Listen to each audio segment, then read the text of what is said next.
ابھی میں نے اس فیس بک میں اتر پردیش کے مکھیہ منتری کا تھوڑا سا بھاشن سنا.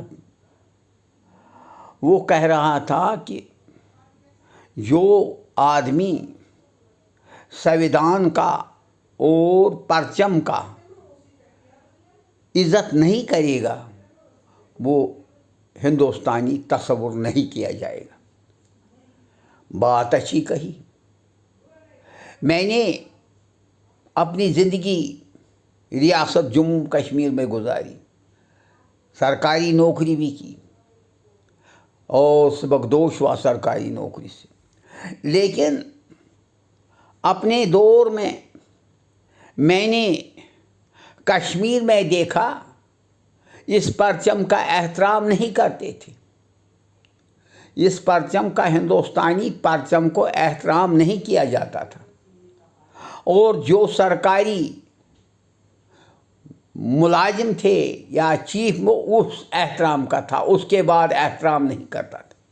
میں نے ایسے بھی طالب علم دیکھے جنہوں نے ہندوستانی پرچم کو جلایا کشمیر میں، اور ان کو جب شیخ محمود عبداللہ کی وزارت آئی ان کو بڑے بڑے عہدوں پر بٹھایا گیا.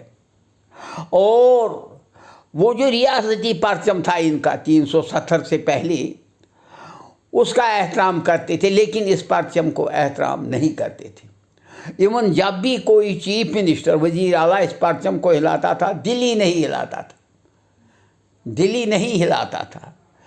مجھے اس مکھیہ منتری کا بھاشن بہت پسند آیا. اس پرچم کے بارے میں جب میں نے ہندوستانی پرچم کے بارے میں نظم لکھی، عنوان تلاش میں کتاب تھی عنوان، اس وقت میں نے ایک پرنسپل کے حوالے کی کہ یہ کتاب مطلب لائبریری کے لیے اچھا رہے گا. اس نے، پرنسپل صاحب نے مجھے کہا اس میں آپ نے یہ پرچم دکھایا ہمیں اچھا نہیں لگا، سبھاش چندر بوس کا اچھا نہیں لگا، اسی لیے یہاں پڑھنے کے قابل لوگ یہ نہیں پڑھیں گے. میں نے کہا پھر جناح کا ہونا چاہیے. پھر وہ چپ ہو گئے تو میں بھاگ گیا.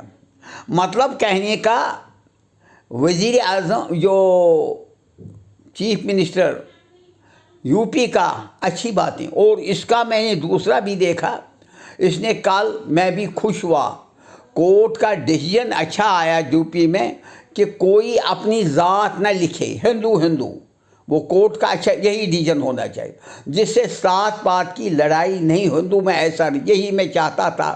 سینسس رپورٹ کے وقت بھی جو سینسس کرتے اس میں لکھنا ہے ہندو، یہ نہیں لکھنا یہ ہریجن، یہ برہمن، یہ کھیترے، یہ ویش، یہ شودر. یہ غلط ہے، صرف لکھنا ہے ہندو. پھر ریزرویشن کے وقت اس کو سیکریسی دکھانی ہے کہ میں چمار ہوں، مجھے ریزرویشن ہے. باقی اس میں نہیں لکھنا چاہیے، اس میں نہیں دکھانا چاہیے کاؤنٹنگ میں کہ یہ ہندو، یہ فلائی، یہ ذات پات نہیں دکھانی چاہیے. میں جس کورٹ نے، میں نے پرسوں سنا یہ مکھیہ منتری یو پی نے یہ یہ ڈیسیژن دیکھا اور اس کا اپریسیشن میں بھی کروں. ایسی چیزیں ہوتی.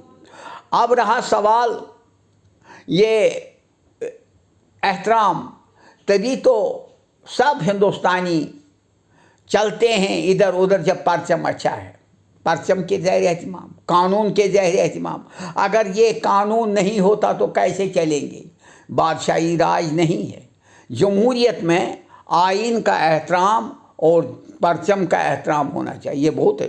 جس طرح کشمیر میں نے نہیں دیا، پھر اب یہ جھنڈا، پھر اس کے بعد یہ بھی میں نے دیکھا 15 اگست کو جموں صوبے میں پرچم کو احترام کرتے ہیں، یا 26 جنوری کو. کشمیر میں نہیں دیکھا. کشمیر میں دیکھا خاص آدمی کوئی. میں نے نیشنل کانفرنس جو اس وقت حکومت چلا رہی ہے ریاست جموں کشمیر میں نے 15 اگست کو وہ ہندوستانی جھنڈا نہیں لہراتے تھے. اور اسی طرح ان کے جو کائک مطلب بہت سے برانچیں ہیں، برانچ جو شاخیں ہیں، وہاں پر بھی جھنڈا نہیں 15 اگست اور 26 جنوری. کیونکہ پتہ نہیں